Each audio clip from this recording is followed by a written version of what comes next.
Check this out, where the Wealth Without Wall Street guys interviewed me on real estate investing and just how I got my humble beginnings with making a 3.5% down payment on a fourplex building, which is exactly how I started. I explain how with none of my own money, I took equity from that first building, tax-free, and transferred it into a second fourplex building. Now I own two fourplex buildings, 8 units. After the buildup of more equity, I took those 8 units and transferred it into 19 units, again, by taking equity out of those first 2 properties, paying no taxes on it, and just rolling it into the next building. And now that will give some people pause, because by the time I had 19 units, I had about $1.2 million in debt.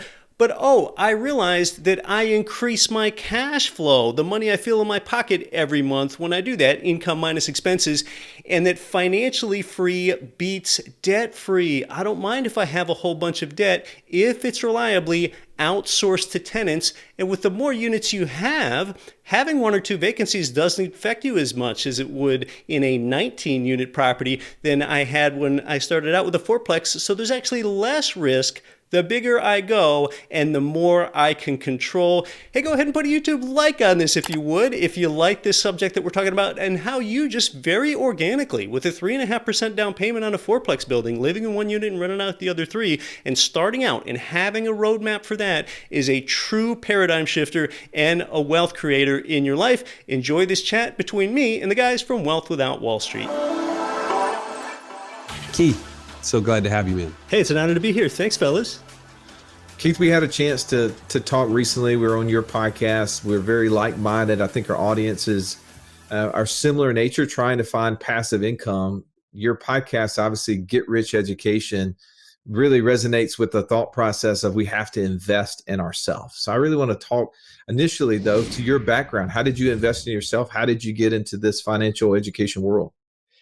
Yeah, that's a great point. Like a lot of people, this is not a unique story. A lot of it began with reading that little purple book, Rich Dad, Poor Dad. And really that taught me, Keith, don't live below your means, expand your means. But I think a lot of people stop there because they don't have a vehicle in which to expand their means. I moved from Pennsylvania to Anchorage, Alaska more than 15 years ago, maybe an expansionary move in itself. And shortly after settling in Anchorage, I made a few friends, and 2 of my friends had made their first ever property that they owned a fourplex building where they lived in 1 unit and rented out the other 3. And I don't come from an entrepreneurial or real estate family, and I just had a regular day job in Anchorage, and I didn't have a lot of money. But I learned that with just a 3.5% down payment and an FHA loan, I could buy something as big as a fourplex building. That's as big as you can go, live in 1 unit and rent out the other 3. That's all you need to do to qualify for the financing. So this vehicle sort of appeared in my life of real estate. I had some knowledge on why that might make sense by reading the Rich Dad book. But I think a lot of it goes back to a quote that many people in our space have heard, Russ and Joey, the Jim Rohn quote, "You are the average of the 5 people that you spend the most time with." Well, I was surrounding myself with kind of aspirational and expansionary people. And sure enough, 2 of those 5 friends showed me how I can do this, how I can make it real, how I can expand my means with just a 3.5% down payment in a midtown Anchorage fourplex. So the first investment that you made was into a fourplex in a brand new city and state that you were in. Yeah. And what was that experience? How did that go? Well, I was basically only living for free because the 3 rent incomes pretty much offset the mortgage payment and most of the other recurring expenses. Maybe I was negative $200 cash flow, but I was living in an $800 unit. So it worked out for me, but I learned a lot of tough lessons. When you buy a building like that, you inherit tenants. So in a way, that's good because you do have income from day one.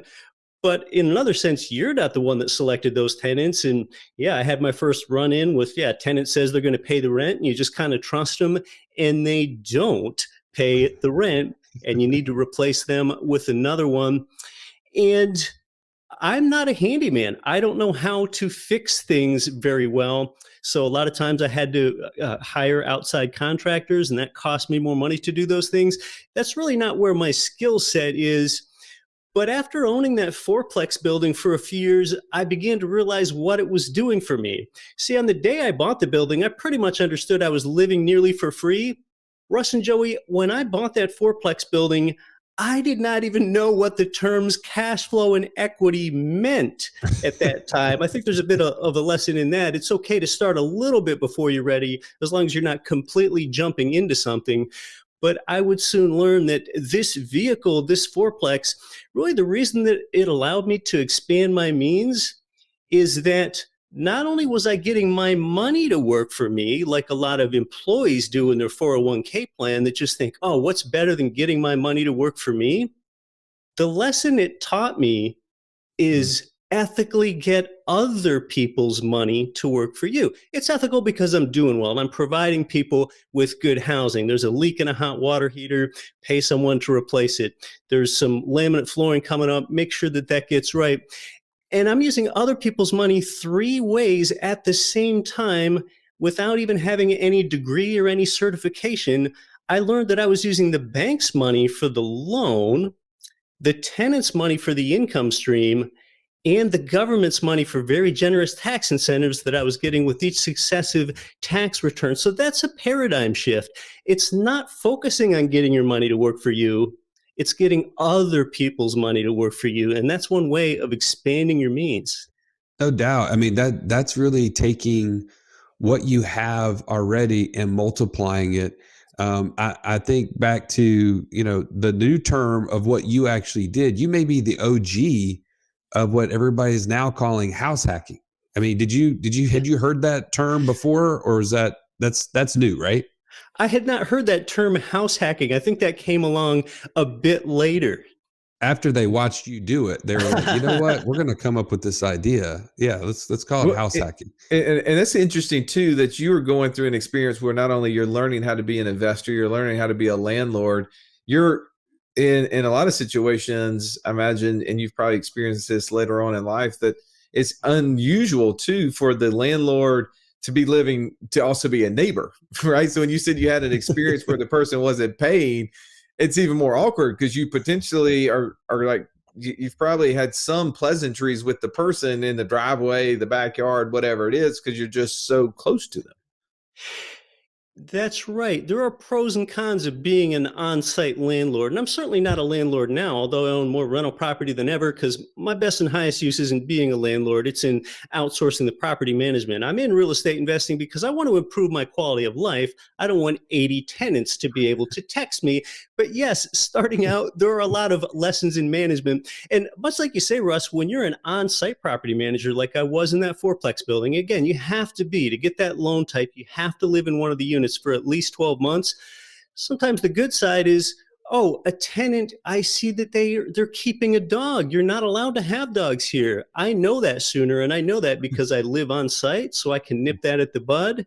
But then the cons are, if you're running into your tenants on the sidewalk all the time, some of them can be a little nitpicky. Like, our cabinets are just ever so slightly loose again. Will you come in to take a look at them? And it's almost nothing. So, there are certainly some pros and cons there of being an on-site manager. And that's where a lot of the lessons are learned, including some hard ones. Well, you said something that I definitely wanted to dive into, which is that you no longer are doing the property management, that you found a way to offload that. Talk about that transition. When did that happen, and how's your experience been there?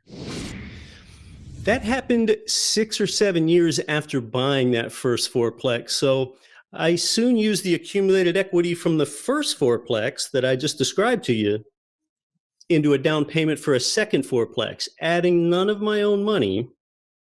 And then I had moved out of the fourplex. So I had owned 8 units. I got married. My wife and I lived about 5 miles away from the properties in a single family home. So, that did increase my quality of life.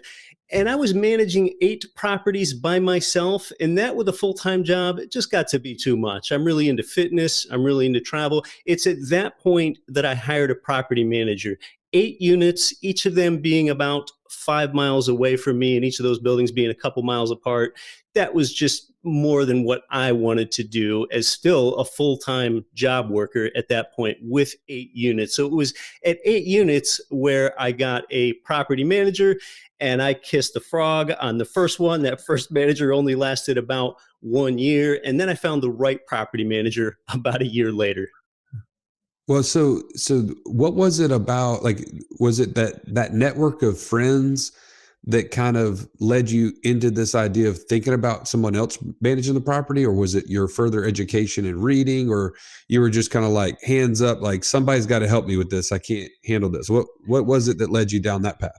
Yeah, it's one of my friends got a manager, and I saw what their experience was like, and they were living a better quality of life than me, and taking vacations in Hawaii and not having to worry about it. And a lot of people don't understand what a property manager does. They handle all of the tenant relations. They collect the rent check. They know the landlord and tenant law, so they would know, when to post a notice that someone has been late with their payment, and they collect all those rents and they send it to you in just one draft, one EFT draft into your account each month. So they also itemize all of your expenses for you, so it makes it easier for your bookkeeper. You typically pay 8 to 10% of the rent amount. That's what's lost to the property manager. So $1,000 a monthly rent means that $80 to $100 per month goes to your property manager. But that began to increase my quality of life. And I had to let go. I had to stop being a control freak. I would get a bit too emotional about the property, maybe because that first fourplex is one that I lived in myself. I still remember between tenant turns when a vacant unit came about, me doing weird things like getting down on my hands and knees where the brown baseboard is and kind of trying to use a brown marker to color a little nick on the baseboard and all these things. And I was trying to be too much of a perfectionist. So as soon as I let go and reminded myself that, hey, facts trump emotions here. This is an investment. It's not something to get emotional about. I should let a manager take over. Can they do as good a job as me?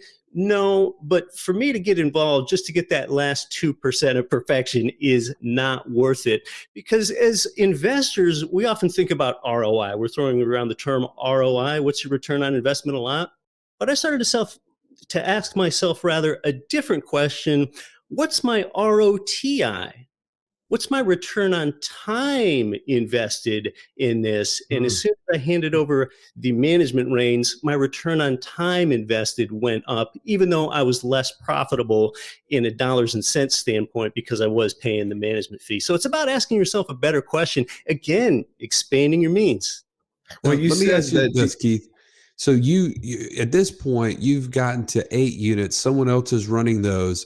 We like to on this show, and I'm sure you mentioned it on yours as well, is we think about Robert Kiyosaki's formula to financial freedom being passive income greater than monthly expenses. Well, so give us a standpoint at that point in time. Were you getting close to that number to where you could ultimately have that freedom, or how far off were you? That's a good question. At that point in which I had those 8 units, I was just getting about $1,500 in monthly cash flow after paying a property manager and all that. So, really nowhere close to quitting my job and having enough passive income to retire. Gotcha. Okay. So what was your next step after that? My next step with that portfolio is when equity had accumulated in each one of those buildings, in doing my first ever 1031 tax deferred exchange.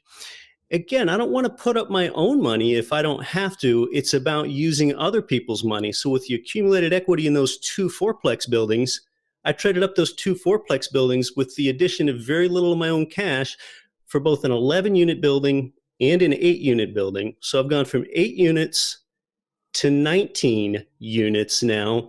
And my passive cash flow from these properties then went from $1,500 off the 2 fourplexes up to about $3,500 professionally managed in this local 11-unit building and 8-unit building. And you know what, fellas, that move right there, that would give a lot of people pause, because they would say, well, wait, you're moving from several $100,000 in debt on these buildings to more than $1 million. This is about $1.2 million in debt on the buildings that I had traded up to now. But the mindset that moved me from 8 units up to 19 units is that financially free beats debt free. Yes, I was taking on more debt. That is in my name or my LLC's name. But if that debt is 100% outsourced to tenants because they're cash flowing rentals, meaning income exceeds expenses, I want to take that all day because the payments are durably outsourced to tenants. And I also benefit from inflation when I take on more debt. But really, the takeaway is that financially free beats debt free. I had more than doubled my cash flow with that one particular move, a 1031 tax deferred exchange, meaning the capital gain from the sale of those two fourplexes is taxed at nothing as long as I move it into two larger properties within certain timelines. So what, as an investor, we talk a lot on the show that it's not the investment, it's the investor, right? So what were some of those level up things that you did as an investor that gave you the courage or gave you the confidence to level up, to go to that next higher, bigger units, going from a couple $100,000 in debt to over $1 million in debt? What were some of those things that you could share that you learned, that experience that someone else can gain from yours? I think the mindset to make me want to do that is understanding that financial freedom is more important than debt freedom. It's really that understanding that I would not want to do something, for example, like make an extra principal payment on my mortgages and just stay small with one or two fourplexes and try to pay those down. That's a slow way to wealth. As soon as I make an extra principal payment to the bank, what I'm saying is, hey, Mr. Banker, here's an extra $500 principal pay down. Don't pay me any interest on it. If I need it back, I'll pay you fees and I'll prove to you that I qualify again. But Keith, where did you get that from? So I agree 100% with that, what you're saying, but where was that aha moment? Do you remember where you could say, that's when I gained that knowledge and I thought, ooh, I'm missing it. I need to make this next step. Yeah, it's a good point. I just think it's really being in this world, including that rich dad world, and hanging around people like Ken McElroy, understanding that that's how you build portfolios. Because by this time, with those two original friends that influenced me to buy the fourplex, I had bypassed them. I was more into real estate than they were at this point, and they were still kind of more into the pay it down mindset because, that's what my dad taught me when interest rates were 18% back in 1981. And all that. So it was that I personally had taken more of an interest in educating myself on how to do this. And really, I'm kind of like, locally and among my friends, I'm really more the black sheep now, expanding my means rather than living below them. I love what you're saying. And the old mindset is debt freedom. Like the small thinking is the way to like any sort of prosperity is to get rid of debt. But as we know, and we talk about on the show all the time, the freedom formula includes both sides of the equation. If you don't have passive income and you have no debt, you're still not free. It's just debt freedom, as you mentioned. I love that delineation that you're making is call it what it is. It's not financial freedom. It is debt freedom if that's your goal. But why not focus on expanding your means through the addition of passive income? And so you've expanded up. You've, as we talked about in the cash flow game, you've traded, you've gotten those market cards and you've sold one and bought the bigger one to get to out of the rat race. Where did that then lead you after that? Because I know we have to fill in all the gaps to the point where now you're a author, a podcast host, all these things that most people are listening and saying, okay, how did he go from just being that guy on a fourplex to here? And so anyways, give us the next steps. The next step is, it's something this is so important to real estate investors. Russ and Joey, we've been talking about properties an awful lot here, but it was in the year 2012 that I got this greater wherewithal in this greater context about real estate investing that the market is more important than the property. And to this point, I had bought all my properties in my local market. The market is more important than the property because, one needs to understand that really in rental real estate, it's the durability of the income stream that comes from the tenants. That's what makes this entire thing work. If the tenant's rent income doesn't come in, you're in trouble. Then, having the debt is not good if I would have to pay it myself. So in 2012, I started buying in different markets in Texas and in Florida. And I'm so glad I did, because the Anchorage economy really took a downturn in 2015. And, I'm probably still overweighted in Anchorage. I still have some of those buildings here, but I started buying out of market, understanding that the market is more important than the property. And when most people think about real estate investing, they start to think about what kind of property they can buy. And sure, that's good. That's really an important thing. But really, the property is only the fourth most important thing in real estate investing. The most important thing to you here, the Wealth Without Wall Street viewer or listener, is what do you want real estate to do for you? Are you looking for cash flow like I was? Or are you looking for appreciation or tax benefits? Or maybe it's even a lifestyle component where you can live in a resort property a few weeks a year. What do you want real estate to do for you? It's about starting with what you want. The second most important thing is that market, a market that's typically big enough. Typically the bigger metros have broader economic ballast and industry there, such that you can have a reasonable expectation that you can have a tenant that pays the rent. You want to look for a place that's probably growing in population and jobs. And then the third most important thing is that team of professionals, especially having a good, sound property manager in a market. And then really the fourth thing, and only the fourth most important thing, is the property. So once you've got you, the market, and the team figured out, then look at the property. And Russ and Joey, so many people get that backwards. They start with the property, which is how I started when I bought a fourplex in Anchorage. I didn't even consider the broader economy or population growth.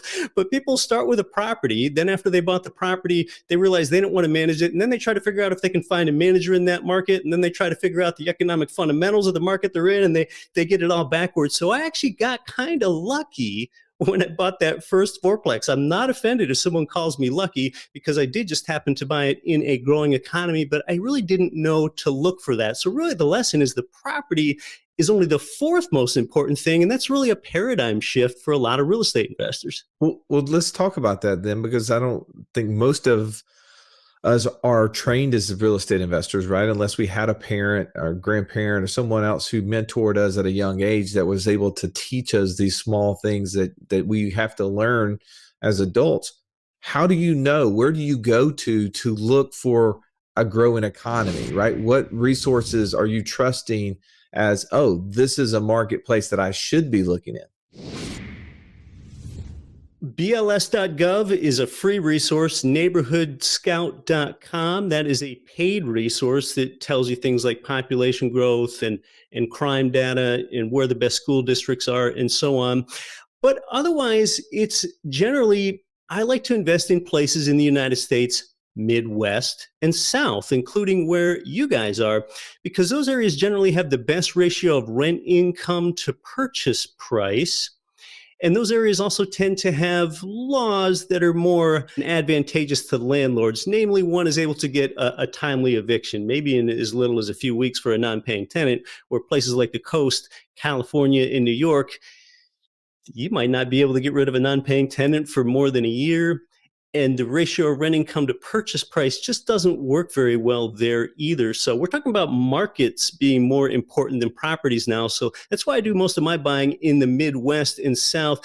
It's probably a good thing to be relatively geographically agnostic. That's really how you want to think of things. So I own properties in diverse markets, mostly in the United States, and they each have a property manager for that particular market. So I'm diversified geographically that way. That's awesome. That actually, recently I found this Zillow post that was talking about markets in which rents exceeded the mortgage payment by the greatest spread. And so I put this in our community within the long-term rental group that exists. And you're exactly right. Where these exist, Midwest and South. Number one market for the spread between the price of typical monthly mortgage payment and the rent is Miami. Then you have Atlanta. Then you have Tampa. You've got Orlando, Charlotte, Birmingham, Oklahoma City, Indianapolis, Memphis. These are Yeah. all those same markets. The only one that was it was really interesting to me, that was kind of out of the range was Detroit. And it was because the typical mortgage in Detroit was like a couple of $100 because the real estate, I guess, has been so devalued there, Yeah. over all the car manufacturers and everybody else leaving town, that I guess somebody was picking up property really cheap. Yeah, those are the places that I like to invest, being mindful that the market is more important than the property. And I only want to make 20 to 25% down payments on those properties and use leverage, again, using other people's money, the bank's money. It's typically more advantageous to do it that way. I would rather own $500,000 properties with 20% down payments on each one of them rather than one $100,000 property completely paid off. And that's for a few reasons. When interest rates today are less than the rate of inflation, I'd actually be losing prosperity if I don't take out a loan, because when I go to repay the bank, those dollars get deflated even faster than interest can possibly accrue on me. So that's why I want to take that deal. It's creating leverage, financial leverage, and financial leverage trumps compound interest. To give an example, just the simplest example of financial leverage and why I want to take out loans on properties is if I put a $20,000 down payment into a $100,000 property, and yes, you still can find these in the United States Midwest and South, property historically, the NAR will tell you appreciates at about 6% a year. Okay, so therefore your 100K property would appreciate to 106. All right, well, so what? 6%, that's not very thrilling until you understand what your ROI formula is. Your ROI formula is your gain, 6K, divided by the amount of skin you put in the game, 20K. That's a 30% return. And some people that are not initiated on this were like, well, wait, well, how did that happen? How did you go from a 6% return to a 30% return? That is because you got a 6% gain on both your $20,000 down payment and you got a 6% return on the 80K that you borrowed from the bank. See, that 6% on the 80K that you borrowed from the bank doesn't go to the bank. That goes to you. That's financial leverage. And that's really why it trumps compound interest. That's a 30% leveraged gain. Well, this is great wisdom that you're sharing. Talk about your podcast for a second. I hope our audience will when looking for this kind of information, will seek you out, because what we have found, doing our own research and being around you just a little bit, is that these are the typical conversations you're having. You're talking about the markets in which property that you're personally buying in, that you have clients and friends buying in. Talk a little bit about what you're sharing on your podcast, and some of the nuggets like this that could be gained from listening. Oh, thanks for that. Yeah, it's about expanding your means on the Get Rich Education podcast. You might be a listener to the show already, because we really have every guest you've ever heard of there. Like Robert Kiyosaki will run alongside me for an episode. I used to write for his Rich Dad Advisors, or Grant Cardone, or a lot of people that you've heard of before. And really, it's been great for the show because they kind of corroborate what I say. And I say some things that are blasphemous to some people. Like, for example, you probably want to get into good debt. So I've done that every week for 7 years on the Get Rich Education podcast. Well, and I think, Keith, what you're saying is it seems counterintuitive what Yeah. you're talking about, because the world is constantly preaching this alternate way of just kind of playing it safe, not growing your means, but just almost like a scarcity kind of idea. And what you're talking about is this abundance and leverage being the means to somebody. I actually was watching a video the other day, and they talk about how this janitor was able to amass $8 million over his lifetime. And you think, well, how is that possible? And it's because they didn't allow what they were currently given in terms of their actual professional career, if you will, as the limit or as the lid. They expanded that lid through things like what you're talking about, very simple ideas, but most people never understand leverage and these levers that you can pull to to really substantially increase your steps towards financial freedom. I mean, just in our community alone, we have had people that are school teachers, people that drive excavators, people that run lawn companies that are getting to and exceeding financial freedom goals in within 3 years. And you think, okay, this should be everybody's ability to do this. They just have to educate themselves. So, Russ, what are your thoughts on that in terms of even Well, like we talked about the hierarchy of wealth? well, the last thing I know we're scarce on time. Unfortunately, we're abundant on many things. Time is the one thing that we don't get to buy back. We slowly are working on that. But because you're such an advocate of real estate investing, you're a pro turnkey or property managed real estate. Give the person who's listening, who's on the fence, who hasn't taken that step, who's identified real estate as a fit for them, but they're still concerned. They look at their market and they say, well, I'm not in a growing market and I'm concerned about investing in a property that's in a city or state completely different than I am. What are the one or two nuggets that you would share with them to maybe give them the confidence to take the action that you've taken? Yeah, if someone is fearful, which is a common thing to think, I mean, really, the business that I'm largely in now is taking sort of the everyday listener, telling them why real estate's made more ordinary people wealthy than anything else, because they've just never had it simply explained to them, and then introducing them to trusted providers in many states, including ones that I use and I still actively buy property from myself, even single family homes in these other markets. So it's about getting that trust and that reputable operator that's been doing this in a market over time. And I just love the democratization of information that's persisted for decades. I mean, it's harder to be a shady operator today than it was 20 or 30 years ago when people were hiding behind screen names and so on. So it's really about vetting that trusted operator in a different market. And, I think part of overcoming the fear of loss, one of the understandings is that real estate investors are typically paid 5 ways simultaneously, where in the stock world, you might only get paid one way, maybe 2 if you have a dividend paying stock. As a real estate investor, I expect to get paid up to 5 ways with appreciation, cash flow, the ROA, which is a return on amortization. That means your tenant paying down your loan for you. You don't have that benefit in your primary residence because you pay down principal with dollars that you work for. The fourth is that big basket of tax benefits, which we don't have time to get into. And then the fifth is an inflation profiting benefit that you actually get on the long-term fixed interest rate debt. So, I think a lot of investors, Russ and Joey, they think, maybe there's a season to be offensive in my investor life and there's another season to be defensive. But when you're paid 5 ways at the same time, you can be both offensive and defensive simultaneously. Appreciation and cash flow are offensive, and then your return on amortization, the tax benefits, and the inflation profiting benefit, they're defensive. So with all the income streams that you get, as long as you buy right, oftentimes with a turnkey provider in the Midwest and South, it's really hard to go wrong.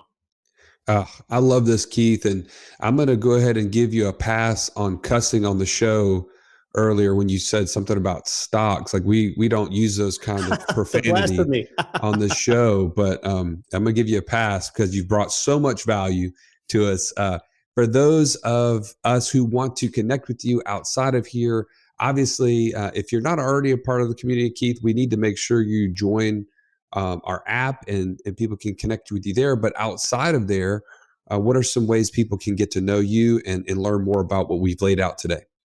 Sure, you have to go ahead and bleep out that stocks word in editing there. You can learn more about me at the Get Rich Education podcast and YouTube channel. And actually, if the 5 ways you're paid went a little fast for you, I have a free video course, 5 videos, about 12 minutes each, 1 hour in total, on the 5 ways that real estate pays you. So you can see how real estate really does make more people wealthy than anything else. That is at getricheducation.com/course. It's a completely free course. I don't try to upsell you to get you to buy some other course. It's just great education because no one has ever had it explained clearly to them why real estate makes more ordinary people wealthy than anything else. You can get that at getricheducation.com/course.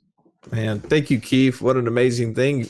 Definitely head over there to get that free resource. Check Keith out on his podcast, and I hope that you'll connect with him in our community as well. Keith, is a pleasure. I love getting to learn a little more about your background. Thanks for sharing some amazing information on rental properties and how we can grow our wealth that way. And as always, thank you, the listener, to listen to this podcast. If you got value from Keith, I hope that you'll go rate and review this show, share it with someone else. Maybe, as Keith said, that every one of us are trying to expand our means. And there's people that maybe you are the top on their out of their five that they look to as the person that helps influence them. Be the one to share it with them, but then also go find 4 other people who's smarter, who can expand your means, as Keith said, so that you can level up.